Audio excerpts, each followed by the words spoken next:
우리 함께 고백하겠습니다. 하나님께서 하십니다. 하나님께서 하십니다. 한 번 더 고백하겠습니다. 기대가 됩니다. 기대가 됩니다.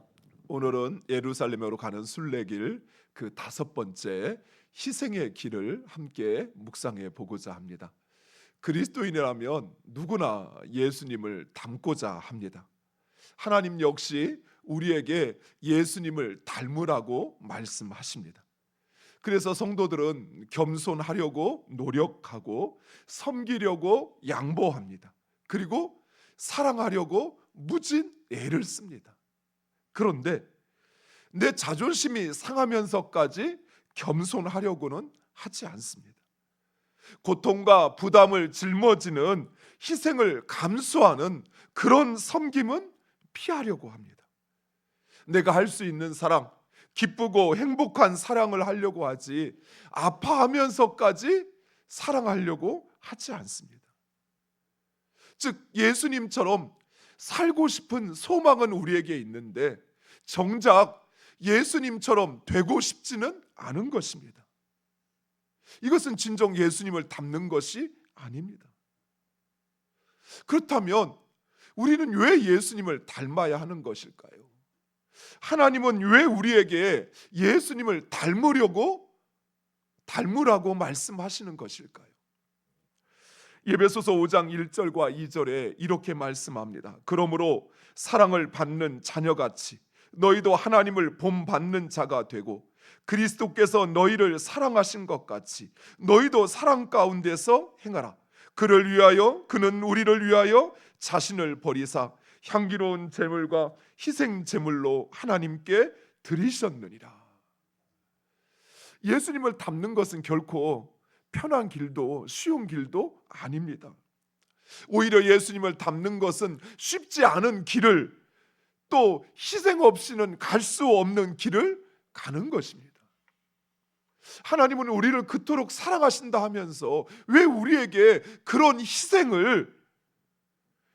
제물이 되신 예수님을 닮으라고 하시는 것일까요? 그리고 우리는 왜 예수님을 닮아야 하는 것일까요? 이 질문을 좀 더 현실감 있게 바꾸면 이렇습니다. 왜 선교사들은 평안하고 안위가 보장된 그곳을 떠나 위험하고 불안한 선교지를 찾아가는 것일까요?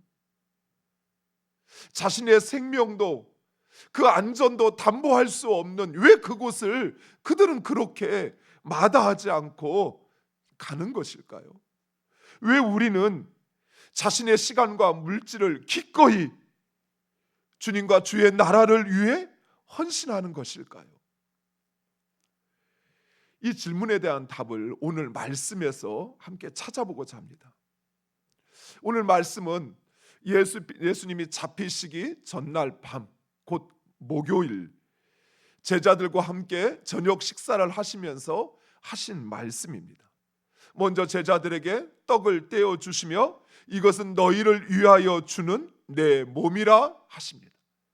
그리고 잔에 포도주를 따라 주시며 이 잔은 피로 세운 새 언약이니 곧 너희를 위하여 붓는 것이라 라고 말씀하십니다.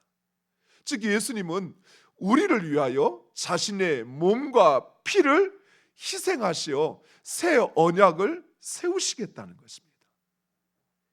이 말씀은 단순한 선언이나 또는 어떤 의례가 아니었습니다. 실제로 예수님은 자신의 몸을 내어주고 그리고 그 피를 흘리심으로써 속죄 제물이 되어 우리를 위하여 자신을 희생하셨습니다.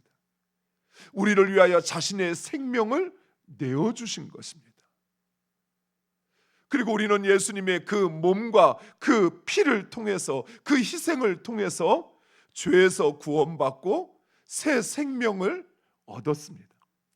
요한복음 3장 16절, 우리 화면을 보고 함께 읽겠습니다. 하나님이 세상을 이처럼 사랑하사 독생자를 주셨으니 이는 그를 믿는 자마다 멸망하지 않고 영생을 얻게 하려 하심이라. 아멘. 그렇습니다. 예수님께서 그 몸과 피를, 자신을 희생하신 이유는 바로 생명을 얻기 위해서였습니다.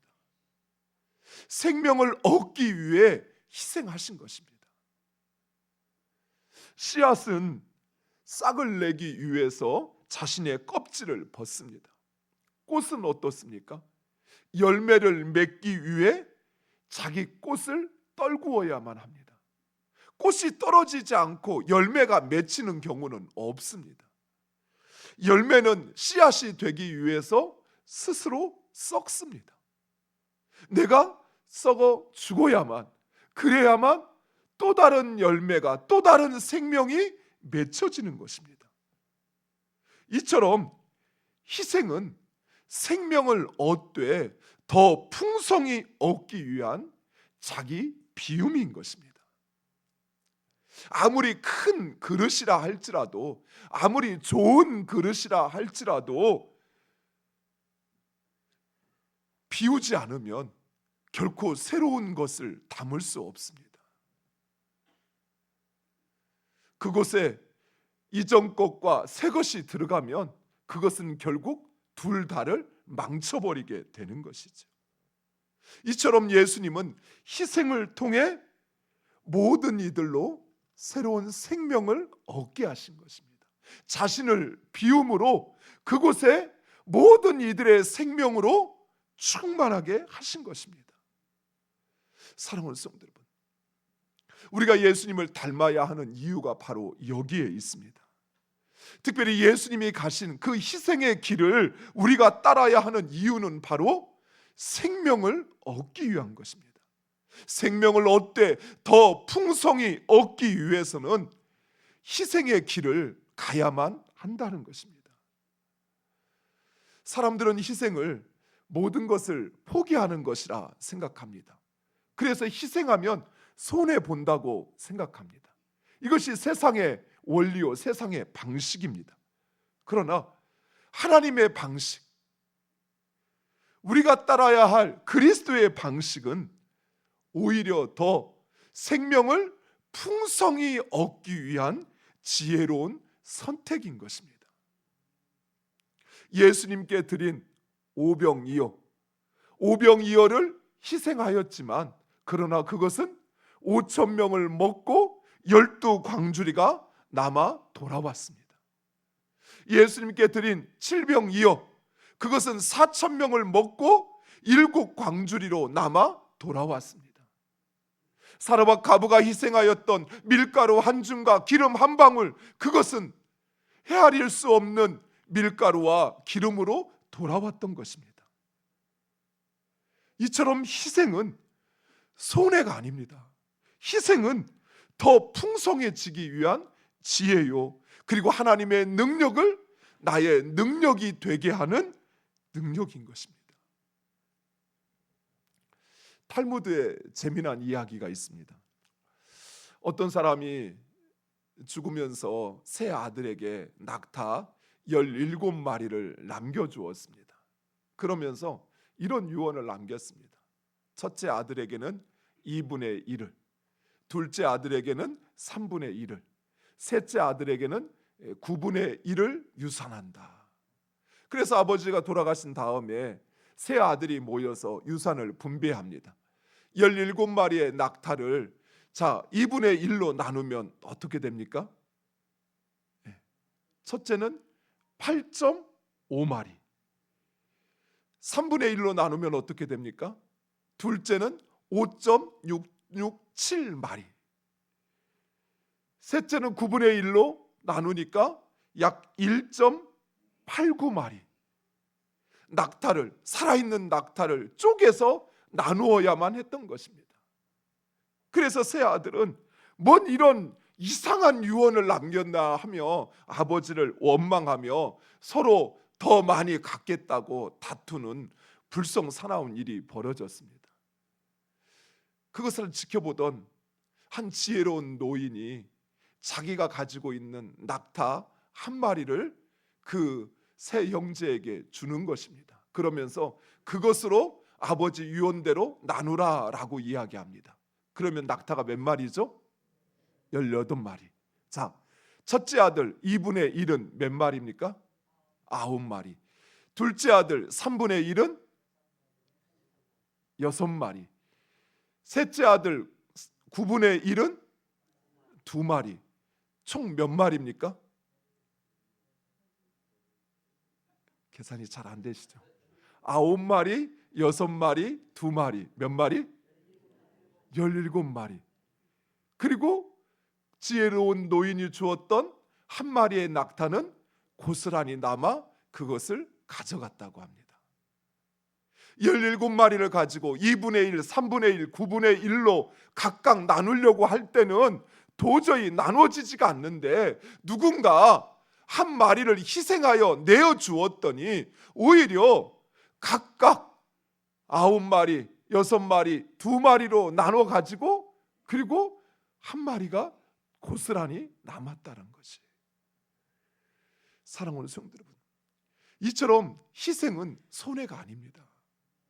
오히려 세상을 사는 가장 뛰어난 지혜요, 가장 강력한 능력인 것입니다. 사랑하는 성도 여러분, 여러분이 있는 곳, 여러분이 속한 곳에서 희생하는 것을 주저하지 마세요. 희생하면 나만 손해지 누가 나를 알아주나? 절대 그렇지 않습니다. 왜요? 희생은 하나님이 세상을 주장하시는 지혜입니다. 하나님이 이 땅을 이끌어 가시는 능력입니다.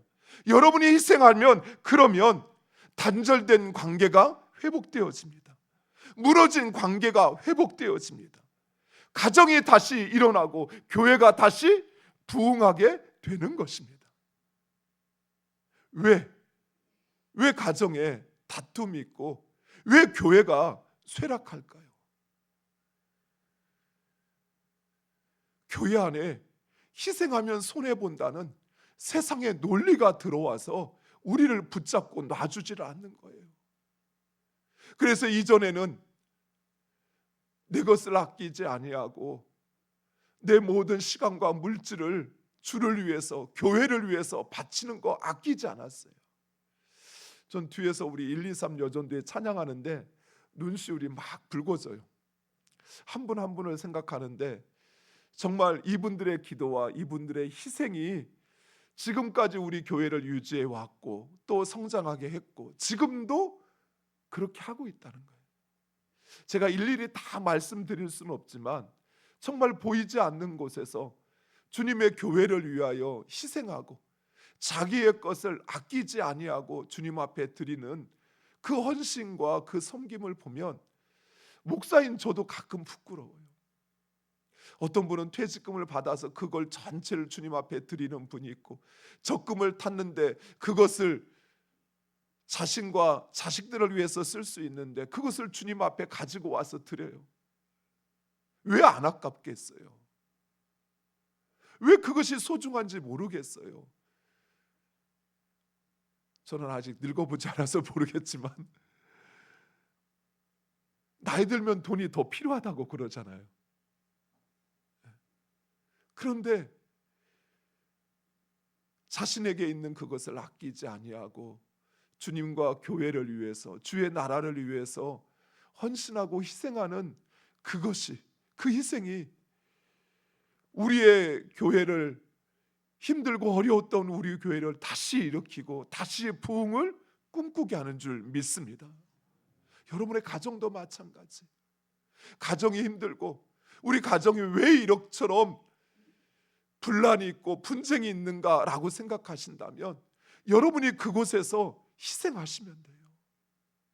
내가 좀 희생해서 남들이 하는 것보다 한 번 더 수고하고 남들이 내는 것보다 내가 좀 더 많은 것 내어서 섬기고 나누면 그러면 그 모든 관계가 회복이 되어져요. 제가 우리 성도님들께 꼭 부탁드리는 게 있어요. 돌아가시고 절대 재산 남기지 마시라고. 왜요? 재산 남겨놓으면 자식들이 장례도 치르기 전에 그것 가지고 싸우고 다퉈요. 제가 차마 말할 수 없지만 우리 교회에서 장례를 치르면서 그런 적 몇 번 있었어요. 갑자기 상주가 안 보여요. 예배를 드려야 되는데. 그래서 나중에 다른 상주가 와서 이야기를 해요. 어젯밤에 큰 일이 있었대. 그래 가버렸대. 아버지 장례를 치러야 되는데.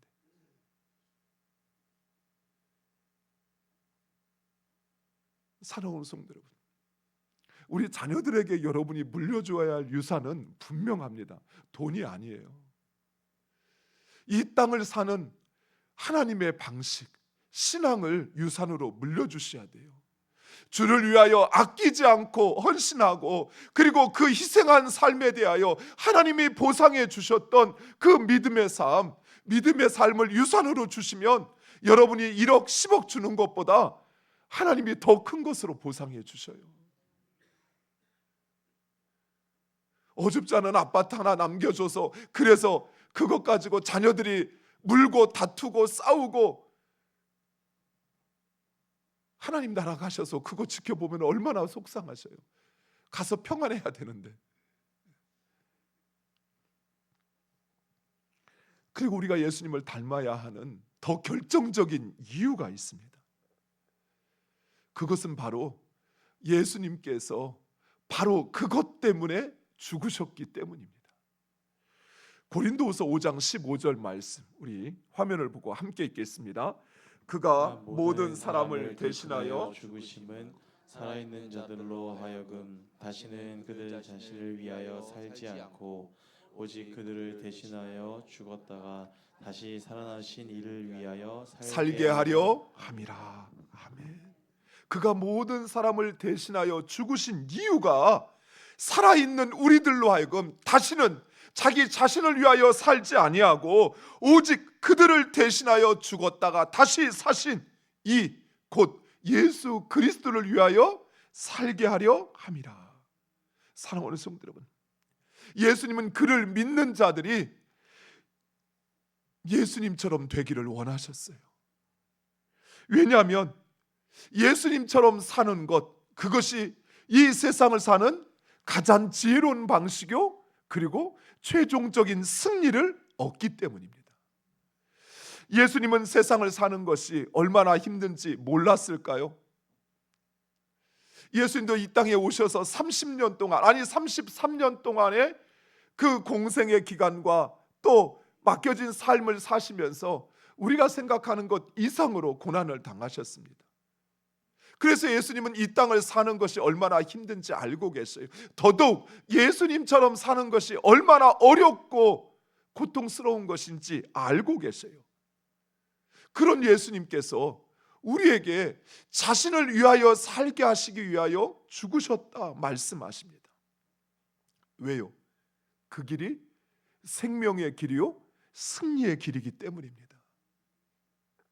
비록 그 길은 고난의 길이요 희생의 길입니다. 하지만 그 길이 진정 우리의 생명을 온전하게 하고 풍성하게 하고 그리고 최종적인 승리를 얻게 하는 것입니다.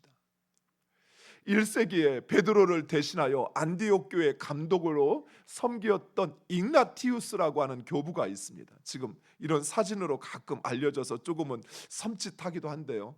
보시면 뒤에 사자가 어깨를 물고 개가 이렇게 옆구리를 물고 있는 이런 그림 보셨는지 모르겠습니다. 바로 이 igna티우스를 그린 그림인데요.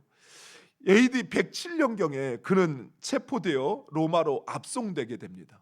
로마에서는 원형 경기장에서 그를 사자의 밥으로 던져줄 계획을 가지고 있었습니다. 그러자 로마에 있는 성도들이 그를 구명하기 위한 운동을 준비하게 됩니다. 이때 이 사실을 igna티우스가 로마로 압송되는 과정 가운데 알게 돼요. 그래서 igna티우스가 로마 교회에 편지를 보내서 이렇게 이야기합니다. 그대들은 나를 위하여 타협하지 말라. 내가 살아날 줄도 기대하지 말라. 나는 한 알의 밀알로 짐승의 이빨의 가루가 되어 예수 그리스도께 바쳐지는 깨끗한 빵 한 조각이 되기를 원한다. 그리스도를 소유할 수만 있다면 뜨거운 불에 타 죽든지 칼에 목베임을 당하든지 짐승의 이빨에 찢겨 죽든지 나는 두려워하지 않는다. 내게는 오직 그리스도만이 있을 뿐이다. igna티우스는 예수님처럼 살고 싶었습니다. 왜냐하면 그는 고난과 죽음 너머에 있는 영원한 생명, 그리고 그 승리를 확신했기 때문에 그렇습니다. 사랑하는 성도 여러분, 예수 그리스도를 위하여 사는 자들에게 주어진 그 생명과 승리는 이 땅에서 우리가 누리는 그런 한평생의 인생과 또는 이 땅에서 잠시 누리는 그런 영화와는 비교할 수 없는 것이에요. 그래서 그들은 그 영원한 생명과 그 최종적인 승리를 바라보면서 짐승의 이빨에 가루가 되어도 타는 불에 내 몸을 던질지라도 두려워하지 않았던 것입니다. 청주 선교의 아버지라 불려지는 민노아 선교사님이 계십니다. 밀러 선교사님이라고도 한 이 두 부부인데요. 특별히 여러분 잘 알아두셔야 돼요. 왜냐하면 이분은 우리 교회와 인연이 있는 분입니다. 이분이 당시 이 충북 청청도 지역에 장로교가 전혀 없고 이제 감리교와 다른 교단들이 복음을 전하고 있을 때 이분이 내려오셔서 청주에 청주 제일교회를 세우게 됩니다. 그리고 그 청주 제일교회가 대전에 대전 제일교회를 개척을 하게 돼요. 그리고 대전 제일교회가 대전 중앙교회로 분립이 됩니다. 그리고 대전 중앙교회가 우리 교회가 세워지는 그 땅을 구입하는 자금을 지원해 주게 돼요. 그리고 최초의 목사님이었던 조의원 목사님의 생활비를 서울 충영교회에서 지원을 해주게 됩니다. 만약에 민노아 선교사님이 청주 제일교회를 세우지 않았다면, 그랬다면 우리는 어쩌면 아직 교회가 세워지지 않았을 수도 있어요. 특별히 민노아 선교사님은 찬송가 96장 예수님은 누구신가의 작사자이기도 하십니다. 그런데 이분이 복음을 전할 때마다 또 교회에서 말씀을 전할 때마다 항상 이렇게 외쳤다고 합니다. 예수 영광 버리사 사람 되신 것 보고 너도 고난 당하나 길이 참으라. 예수 친히 십자가 지신 것 가신 것 보고 너도 주의 십자가 지고 따르라. 예수 너를 위하여 죽으심 본받아 너도 남을 위하여 몸을 바쳐라. 사랑하는 성도 여러분, 사랑하면 서로 닮는다고 하지요. 예수님을 사랑하면 예수님을 닮는 것은 너무나도 당연한 일일 것입니다. 무엇보다도 예수님이 가신 그 희생의 길, 그 길은 생명의 길이요 승리의 길입니다. 사랑하는 성도 여러분, 그 길 따르는, 예수님이 가신 그 길 가는 여러분 되시기를 간절히 축원드립니다. 이 시간 우리 두 번 나누어서 함께 기도하기를 원합니다. 먼저는 주신 말씀과 우리 교회를 위해서 기도하시겠습니다. 예수님이 가신 그 희생의 길, 그 길의 의미와 그리고 그 길이 힘이 무엇인지를 우리로 알게 하셔서 그 길 가는 우리 성도들 되게 해달라고 기도하시기 바랍니다. 사랑하는 성도 여러분, 희생은 손해가 아닙니다. 희생은